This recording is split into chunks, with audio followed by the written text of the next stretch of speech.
Well, happy Friday, everyone. And today we're going to do a little bit of make-believe. So, first of all, I apologize in advance. My camera work will be nothing like Stuart's. And can I just say that I am more than ready for him to come back from his vacation in San Francisco and take over his role behind the camera, because we really miss him around here. But I want you to kind of suspend your beliefs for a moment and pretend like you're in my garden and you are coming over this evening.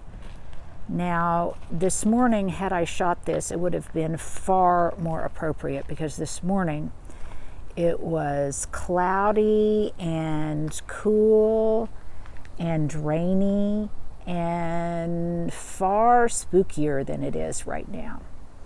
But a little bit later, I'm going to have some friends over for wine and some hors d'oeuvres in the studio out back, and I thought I would invite you along. So, here we go, you guys.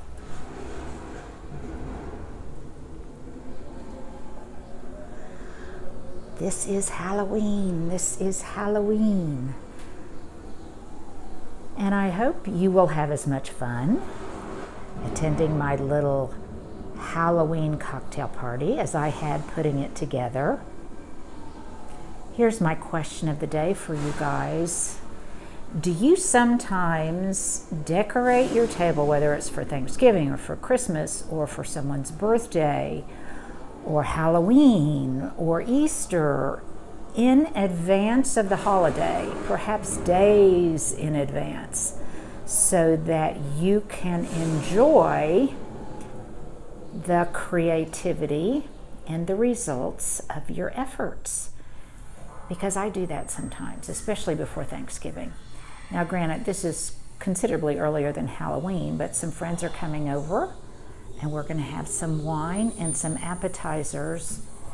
And because I am a lazy hostess, a lot of times when I entertain, I can't talk with my friends. This background scary music, by the way, I just told Alexa to play classical Halloween. And she did it on Amazon, she did it on Spotify, and just different versions of stuff will come up.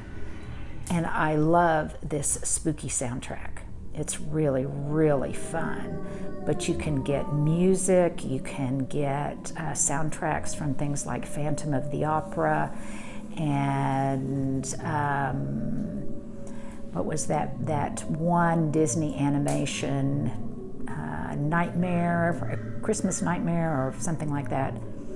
And it's really fun, plus lots of Harry Potter music. So if you want a great background to create background ambiance, then I would highly recommend those channels on Spotify, Amazon, and Pandora. So here is my tablescape. And some of you may have seen the video that I did a while ago. Now remember, this is my office and studio, and there's still some things out and about that will be put away before guests come, but it is a working space. But I digress. So some of you may have watched the video that I did in my dining room where I was going through some of my fall decor, deciding what to keep of my Halloween decorations and my Thanksgiving decorations. And I gave away a lot of things. I gave away most of my plug-in pumpkins and some skeletons and other things. But one item I did keep was this wonderful spooky candelabra. This was from Pottery Barn years ago, though honestly, you guys, you could probably make one just with twigs and wire and spray painting it black. And then I've got these votive cups that you see here, and I've got some on the mantle, and I've got some in this thrift store find that I got a while ago at Goodwill. These are on Amazon. I promise you I will put a link below. It was a great deal, and they came in a box of, was it 12 or 15? But I have used them everywhere, and I love the way they look, and I love the way they look mixed with these orange hobnail votive holders that are in here. And then another thing that I kept were these scary crows, and I have had so much fun with them.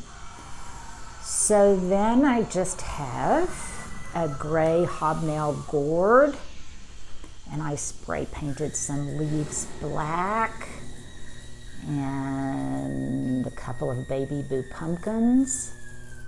I had a misfire on one of my black candles. That one won't light.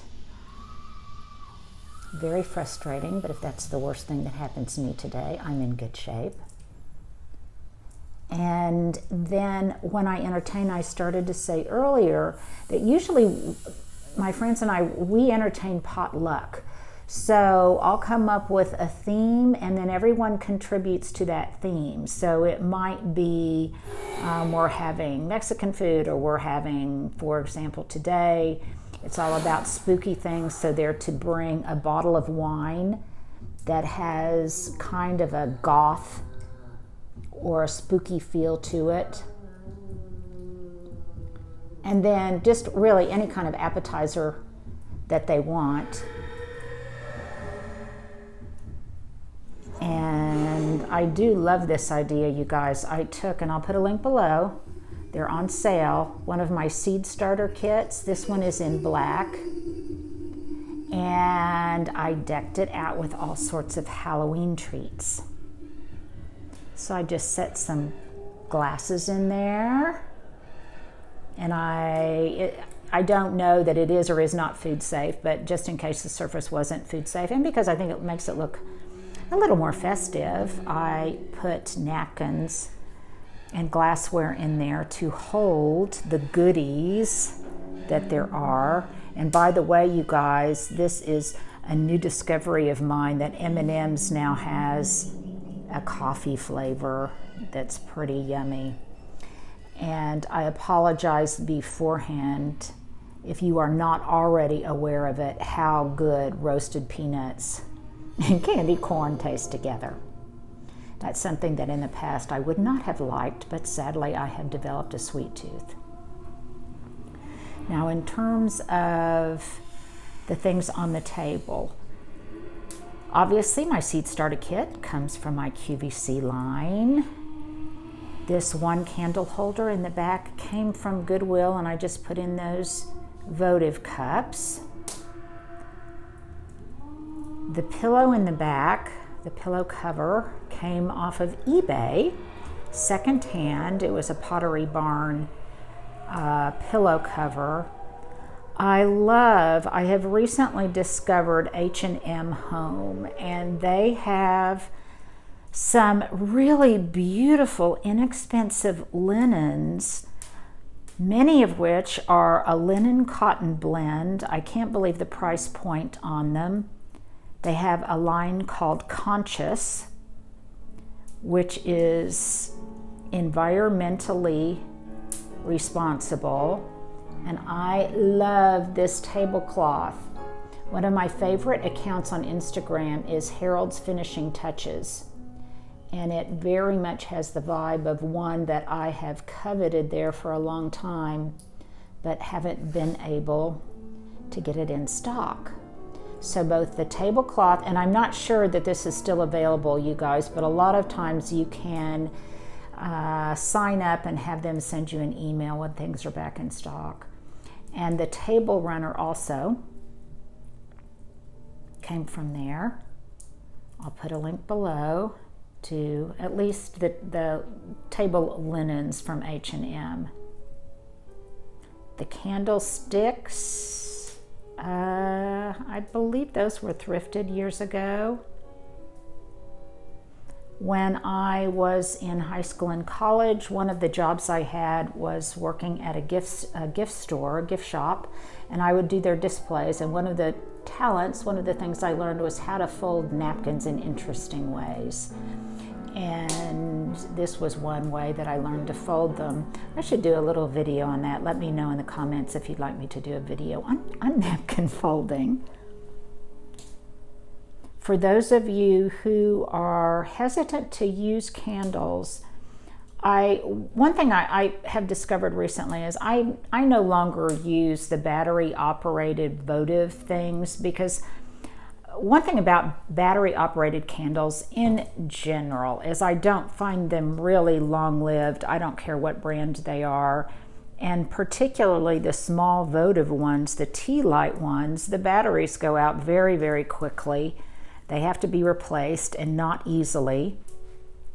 And so for that reason, for votives, I typically just use real votive candles, typically unscented, or tea lights.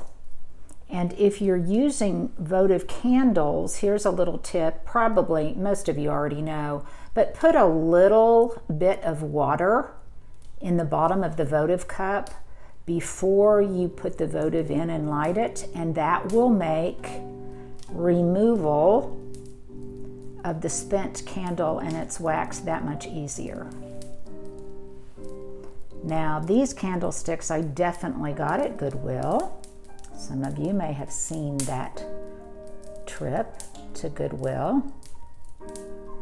And some of you may also, if you go back and look at some of my holiday videos, you may recognize this little pewter mug with my Fireplace matches in it, which I prefer to use over those clickers. And on the bottom, I won't lift it up since I'm doing the camera work, but on the bottom is where I've taped the strike pad for the matches. And then this candelabra you've probably seen many times, and it was something that came from, I can't remember if it was Goodwill or my mom's basement or whatever, but I spray painted it to have a stone finish, and it looks kind of goth. And then I've put those glass bobushes. I could be really abusing that pronunciation.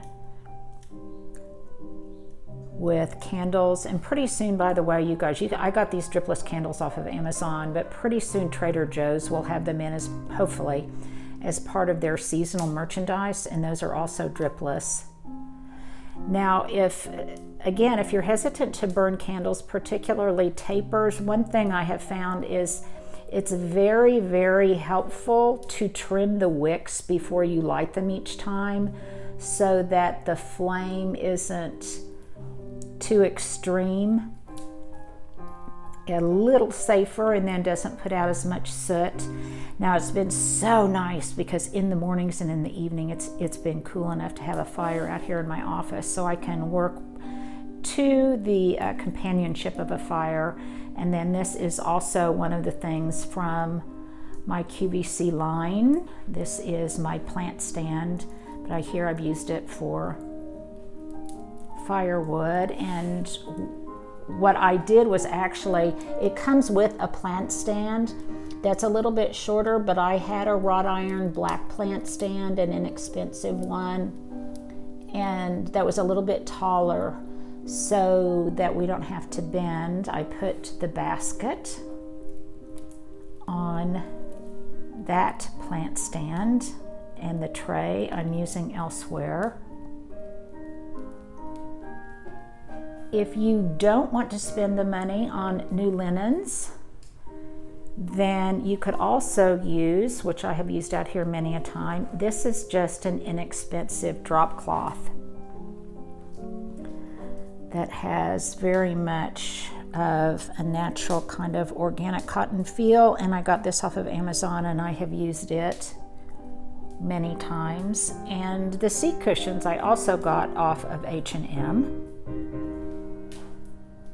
And the candy corn and all of the goodies were compliments of CVS. Now, if you fail to put a little bit of water in the bottom of your votive cup and you're having trouble extricating the wax and the residual candle matter that's at the bottom, then put your votive cup, you may have heard this before also, put your votive cup in the freezer for a little while. That freezes the wax and makes it very stiff and easy to kind of separate from the container and remove. So there you are, my friends. Isn't that music just great? I wish you were here. I would toast to you, and I would have the table set with all sorts of yummy appetizers. That won't happen till later tonight. And red wine. There's probably some kind of thematic cocktail I could serve. So I hope you enjoyed flexing your imagination muscle and coming to my little Halloween cocktail party.